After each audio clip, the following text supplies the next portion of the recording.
শেষ দিন এবং শেষ মুহূর্তে ঘরে ফেরা মানুষজনের খবর জানবো সড়ক পথের চিত্র সব মিলে সেই পরিস্থিতিগুলো জানাতে এই মুহূর্তে দুজন সহকর্মী যুক্ত হয়েছেন। রফিকুল ইসলাম খান যুক্ত হয়েছেন গাজীপুর থেকে এবং শামীমা সুলতানা গাবতলী টার্মিনালে রয়েছেন। শামীমা, একদম ফাঁকা কিছুটা চিত্র, গত 2-3 দিনের তুলনায় বেশ খানিকটা ফাঁকা চিত্র দেখতে পাচ্ছি, সব মিলে পরিস্থিতিটি জানাবেন।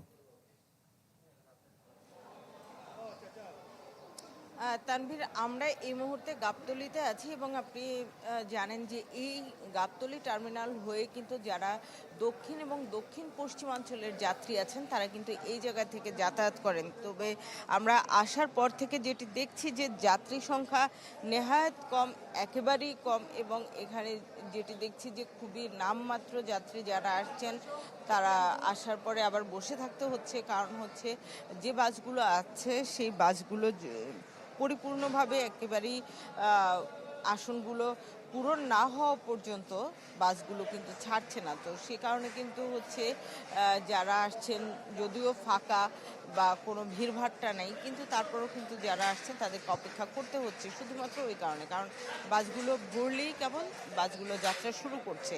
এবং শেষ মুহূর্ত যেহেতু কালকে ঈদ, আজকে একেবারেই শেষ দিন, তো শেষ দিনে যারা রয়ে গিয়েছিলেন কোনো কাজে তারাই কেবলমাত্র যাত্রা করছেন এবং সেই যাত্রায় আসলে মোটামুটি নির্বিঘ্নই বলা যায় যে ভালোভাবেই তারা যাচ্ছে। তবে শুধুমাত্র ওই যে ভাড়ার বিষয়টি, যেটি আমি আগেও বলছিলাম যে সব জায়গায় কিন্তু যেটি দেখা গেছে যে স্বাভাবিক সময় যে ভাড়া নেয় তার থেকে 400, 500 বা 600, 700 করে বেশি নেওয়া হচ্ছে, অর্থাৎ দ্বিগুণেরও বেশি নেওয়া হচ্ছে কোথাও কোথাও। তো সেটি কমন চিত্র সব জায়গায় আমরা দেখেছি, এর বাইরে এখানে বেশ ফাঁকা বলা যায়।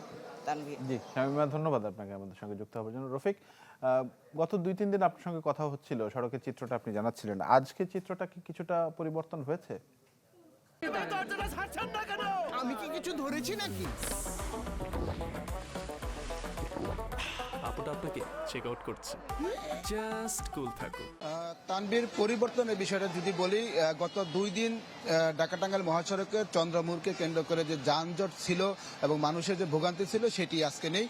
গতকাল বিকেল থেকে কিন্তু মহাসড়ক স্বাভাবিক হয়েছে এবং এই মুহূর্তে যানবাহন চলাচল করছে একেবারে স্বাভাবিক গতিতে। তো এখানে দুটি সড়কের গাড়ি যেহেতু এক সড়কে মিলিত হয়, এই কারণে মূলত কিছুটা জটলা লেগে যায়।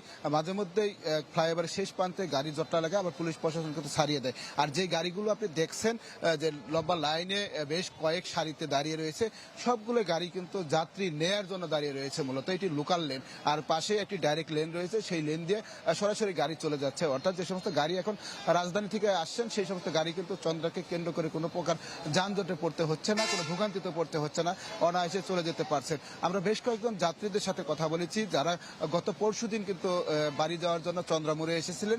তখন আসলে অতিরিক্ত ভাড়া এবং যানজটের পরিস্থিতি দেখে অনেকে ফেরত গিয়েছিলেন। আজকে যখন বিভিন্ন সংবাদ মাধ্যমে খবর পেয়েছেন যে মহাসড়ক স্বাভাবিক এবং যে অতিরিক্ত ভাড়াও নেই, নির্ধারিত ভাড়াই চালকরা নিচ্ছেন, এই খবর শুনে কিন্তু অনেকেই আজকে আসলে বাড়ি যাওয়ার জন্য এসেছে এবং এই সংখ্যাটাও কিন্তু আমরা দেখতে পাচ্ছি মোটামুটি প্রচুর যাত্রী চন্দ্রামুড়ে এই মুহূর্তে অবস্থান করছে এবং তারা কিন্তু তাদের নির্ধারিত যে ভাড়া সেই ভাড়ায় কিন্তু নির্দিষ্ট স্থানে যেতে পারছেন এবং স্বস্তি প্রকাশ করছেন আজকে।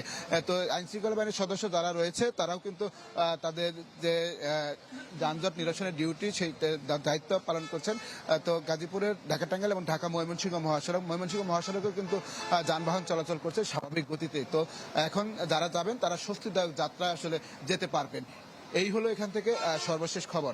তানভীর। জি রফিক, ধন্যবাদ আপনাকে আমাদের সঙ্গে যুক্ত হওয়ার জন্য। রফিকুল ইসলাম খান জানাচ্ছিলেন গাজীপুর থেকে।